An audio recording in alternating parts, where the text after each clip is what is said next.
I think it turned around the American hop business. It was a beautiful beer. It really was. Hi, my name's Karl Ockert, and I have been brewing in Portland, Oregon since 1984. I helped start the Bridgeport Brewery. Hi, I'm Gayle Goschie. I'm a hop grower and have been since 1985-ish. I've been asked actually to speak at the MBAA spring meeting coming up, not as an expert on what's cutting edge, but on what happened years ago. Right. And what's going on right now and how does it reflect back in years. And I was thinking, it was 20 years ago, I was the president of the district, District Northwest. Okay. It was 40 years ago that I graduated from UC Davis with a degree in fermentation science. Nice. And it was 50 years ago when I made my first homebrew with my mom, who was Czech. And she grew up making beer and wine at home, and she said, we're making beer and wine at home. So we did. When I sent out a zillion resumes, and Dick Ponzi responded, and we talked, and he immediately said, I want to do a brewery. This is 1983. I thought, well, this would be a pretty good opportunity for me. It was very primitive. I used to joke with people that we made beer with sticks and rocks because we had old dairy tanks that were repurposed. I knew how to weld, so I was welding on things. I had to learn how to plumb. I had to learn how to run electrical wire. I'm surprised the whole place didn't burn down. We started selling beer in November of 1984, and it was all draft. I never thought really that craft beer would get into bottles. And when we finally did, it was like, okay, we're in bottles, but you'll never see this in cans.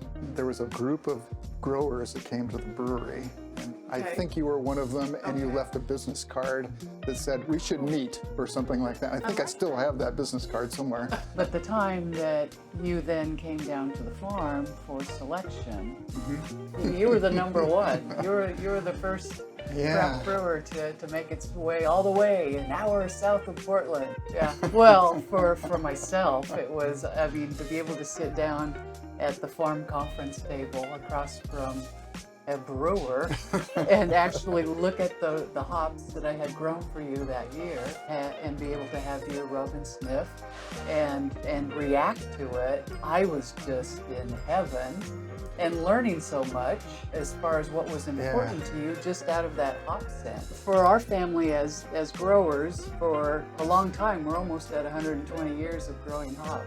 When I saw and was just curious about what was happening up in Portland with new breweries, craft brewers, all of the momentum that was growing, and it wasn't of much interest to a lot of others in the industry because it was like, oh, there's such a small percentage. Well, yeah, but the beers that were being made, we were starting to talk about flavor. I am a part of a family farm, and your name is on the sign right there. I know, and that means as a kid, your summers are working on the farm.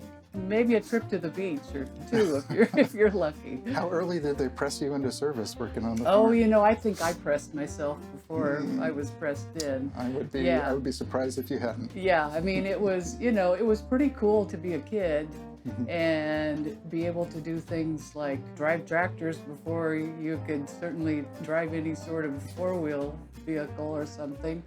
But more often I would be kind of delegated to like do field work, go out with the crews and do field work. And a lot of it was complete torture at that point, but it also just really gave me a sense of the processes and the development of the hops. Yeah, what's your favorite part of being a hop grower?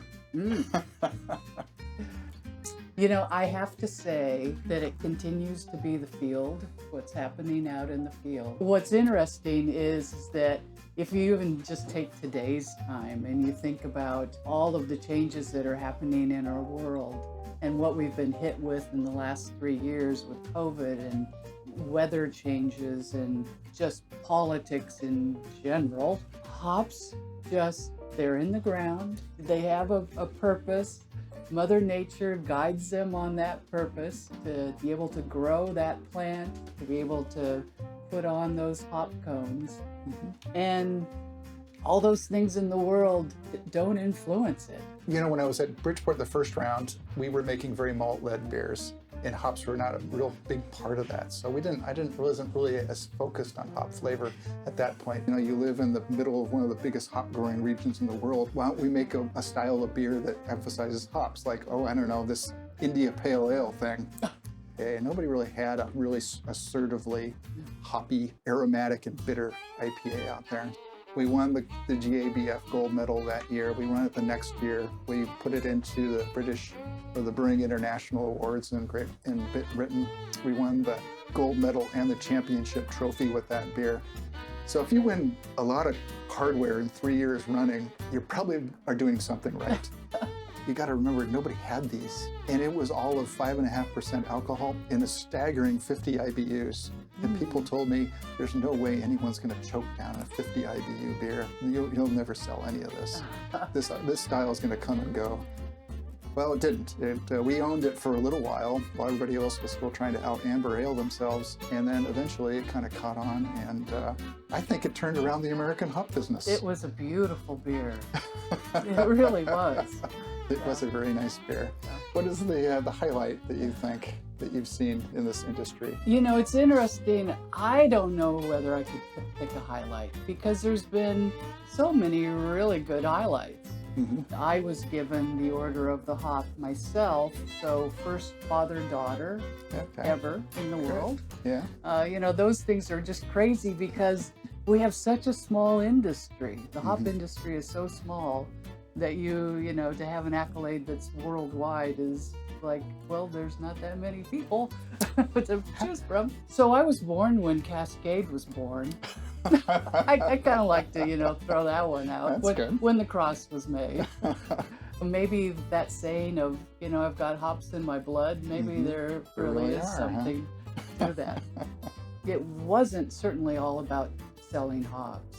In fact, I've had the opportunity through all that time to never have gone except for the business card you claimed that I left. I'll find it. That I left. But that would be the strongest sales push that I put at that time. It was just a case of getting to know people and getting to just talk about what the brewer was interested in. Yeah. No, you've always been, I think, a positive force for change amidst a very traditional and conservative group of hop growers. But you've always had a handout in trying to integrate us into that, and so it was easy to talk to you. Could we cheers to that? Yeah, we'll cheer to that. Cheers. What a long, strange trip it's been, huh? Oh, man.